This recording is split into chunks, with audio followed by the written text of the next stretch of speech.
Class 6, this is your lecture number 2 from the chapter number 5 are different kind of school.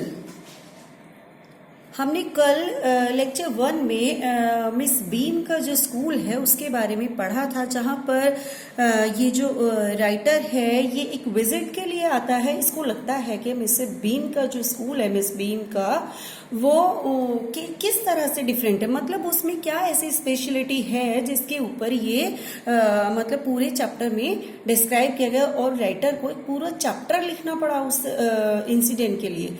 तो हम उसी के बारे में यहाँ पर डिस्कस कर रहे थे।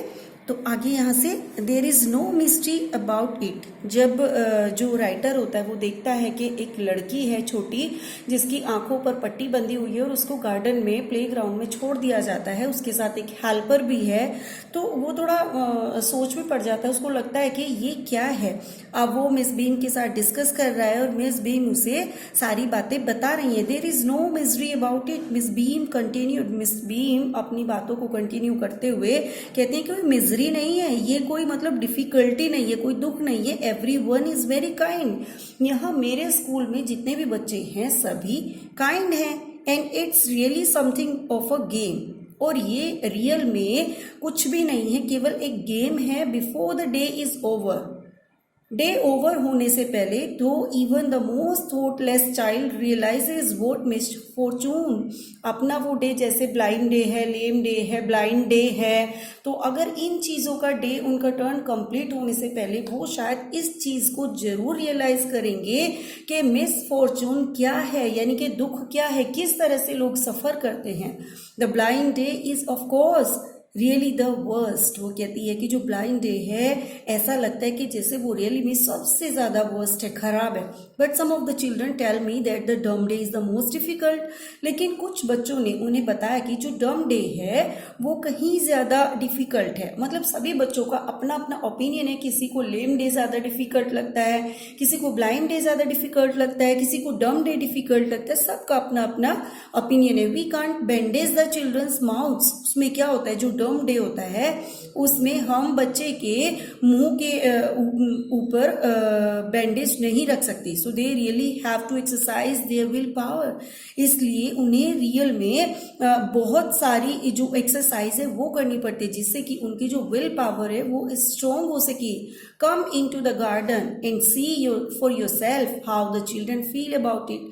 आओ मेरे साथ गार्डन में चलो और देखते हैं, और तुम अपने आप इस चीज़ को देखो, अपने आप इस चीज़ को फील करो कि जो बच्चे हैं वो कैसे अपने अपने टर्न पर आकर किस तरह से उनका रिएक्ट होता है, किस तरह से वो हर डे को फील करते हैं। Miss Beam led me to one of the bandage girl. Miss Beam मुझे एक कहाँ लेकर जाती है, एक बैंडेज गर्ल मतलब जिसकी आंखों पर पट्टी बंधी हुई ऐसी लड़की के पास लेकर जाती है। Here is a gentleman come to talk to you said Miss Beam and left us. Miss Beam क्या कहती है, उस लड़की से कहती है कि यहाँ पर एक जेंटलमैन है, वो तुम्हारे साथ बात करने के लिए आए हैं और वो हम दोनों को छोड़ देती हैं, मुझे और उस लड़की को जिसकी आंखों पर पट्टी बंधी हुई है। Don't you see ever peep, I asked the girl. मैंने उस लड़की से पूछा क्या तुम कभी झांकने की कोशिश करती हो, तुम झांकना मत, मतलब मुझे देखना मत, वो इस तरह से उसे पूछता है। ओ नो शी एक्सक्लेम्ड, वो कहती है कि नहीं नहीं ये तो पॉसिबल ही नहीं है, दैट वुड बी चीटिंग, कि ये तो चीटिंग होगी, अगर मैं तुम्हें झांक कर देखूंगी तो ये चीटिंग होगा। But I had no idea it was so awful to be blind. लेकिन वो कहती है कि मेरे आइडिया से मुझे नहीं पता था कि जो ब्लाइंड, जो अंधे लोग होते हैं वो इतना ज़्यादा बैड होता है। Awful means bad. You can't see a thing, कि तुम एक चीज़ को भी नहीं देख सकते, छोटी सी चीज़ को भी नहीं देख सकते हो। You feel you are going to be hit by something every moment. हर टाइम तुम्हें यही डर लगा रहता है कि इस मोमेंट तुम्हें कहीं चोट ना लग जाए, कहीं तुम गिर ना जाओ, कहीं तुम्हें कुछ ज़्यादा हर्ट ना हो जाए। It's such a relief just to sit down. और इसमें थोड़ा सा रिलीफ तब मिलता है जब हम एक सही ठीक जगह पर बैठ जाते हैं। Are your helpers kind to you, I asked. मैंने उस लड़की से पूछा, और राइटर कहता है कि मैंने जब उस लड़की से पूछा कि क्या तुम्हारे जो हेल्पर्स हैं, जो तुम्हें हेल्पिंग के लिए मिले हुए हैं, वो तुम्हारे लिए उतने ही काइंड हैं फेयरली। वो कहती है कि हाँ, but they are not as careful as I shall be when it's my turn. लेकिन वो लड़की कहती है कि वो शायद इतने ज़्यादा केयरफुल नहीं है जितने कि मैं अपने टर्न पर होंगी। Those that have been blind already are the best helpers. और वो शायद जो ब्लाइंड टर्न दूसरे बच्चों का आएगा तो वो पहले से ही बहुत अच्छी हेल्पर्स थी। इट्स परफेक्टली गेसली not to see, I wish you would try. उसने कहा, वो फिर से उसी चीज को राइटर कहता है कि तुम्हें मतलब कुछ दिखाई तो नहीं दे रहा है, वो कह रहा है। और वो सोचता है कि नहीं, इसने कभी शायद देखने के लिए ट्राई नहीं किया होगा। और वो उस लड़की से पूछता है, शैल आई लीड यू एनीवेयर, क्या मैं तुम्हें कहीं छोड़ दूं, मतलब मैं तुम्हें कहीं ऐसी जगह पर ले जाकर छोड़ देता हूं जहां पर तुम्हें जाना है यहाँ से।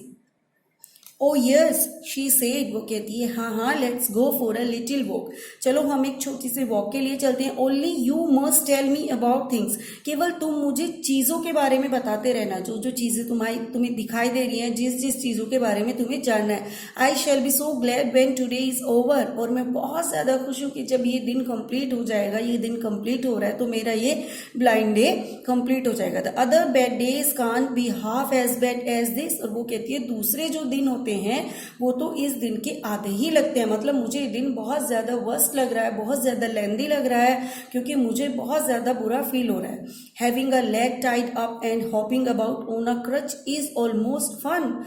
जब हमारी एक टांग पर पट्टी बांधी जाती है और हमें क्रच में छोड़ दिया जाता है तो वो हमें फन जैसा लगता है, क्योंकि वो लड़की कहती है कि वो तो हम जब गेम खेलते हैं उसमें भी एक पैर को उठाकर चलने की प्रैक्टिस करते हैं। आई गेस, मैं ऐसा गेस करती हूँ, having an arm tied up is a bit more troublesome.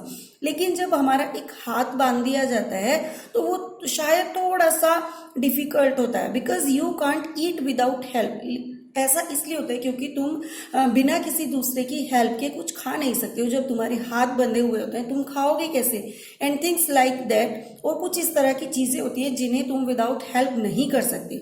I don't think I will mind being deep for a day, मैं ये नहीं सोचती हूँ कि मेरा जो दिन होगा वो एक डीप डे भी होगा एक दिन के लिए, एटलीस्ट नॉट मच, इससे ज्यादा नहीं।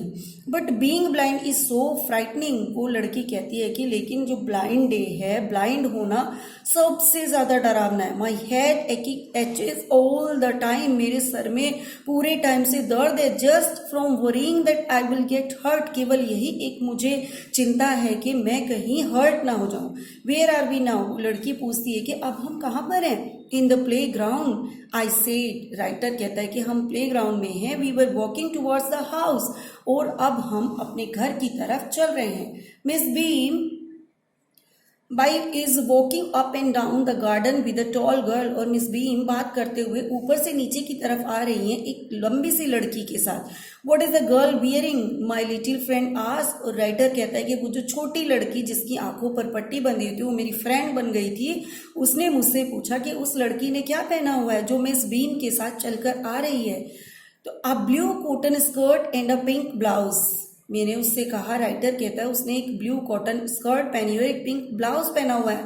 आई think it's Millie, she said, उस लड़की ने कहा वो शायद, मुझे ऐसा लगता है मिली होगी। What colour is her hair, उसके बाल किस कलर के हैं। वेरी लाइट, आई सेड, मैंने कहा बहुत ही हल्के। यस दैट्स मिली, वो कहती है हाँ वो मिली ही है। She is the head girl, और वो स्कूल की हेड गर्ल है।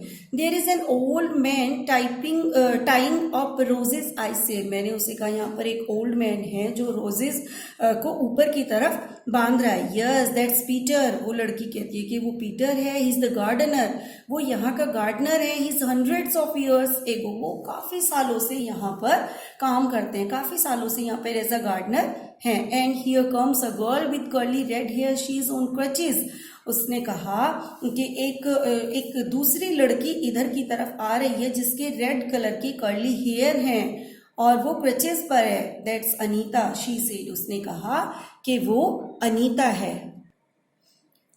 And so we walk on, और इस तरह से हम चलते हुए आ गए। Gradually I discovered that I was 10 times more thoughtful man than I ever thought I could be, और मुझे बहुत ही ज्यादा धीरे धीरे मैं इस चीज को डिस्कवर्ड कर रहा था। कम से कम मुझे 10 बार अपने माइंड में आइडियाज आए थे, मैं 10 बार सोचने पर मजबूर हो रहा था। I also realize that if I had to describe people and things to someone else, कि मतलब कितना ज़्यादा मैं इस चीज़ को रियलाइज़ कर रहा था कि मेरे पास लोगों को, चीज़ों को, किसी को भी डिस्क्राइब करने के लिए कितना सारा टाइम है। मतलब मेरे पास बहुत सारी ऐसी बातें हैं, बहुत सारी ऐसी एक्सपीरियंस हैं जिन्हें मैं दूसरों को डिस्क्राइब करना चाहता हूँ। It made me more interesting to me. इस बात ने मुझे और ज़्यादा इंटरेस्टिंग बना दिया।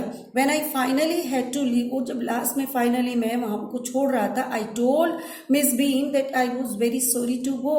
और मिस बीम से मैंने कहा कि मैं सॉरी, मुझे बहुत ज़्यादा दुख हो रहा है कि मुझे यहाँ से जाना पड़ेगा।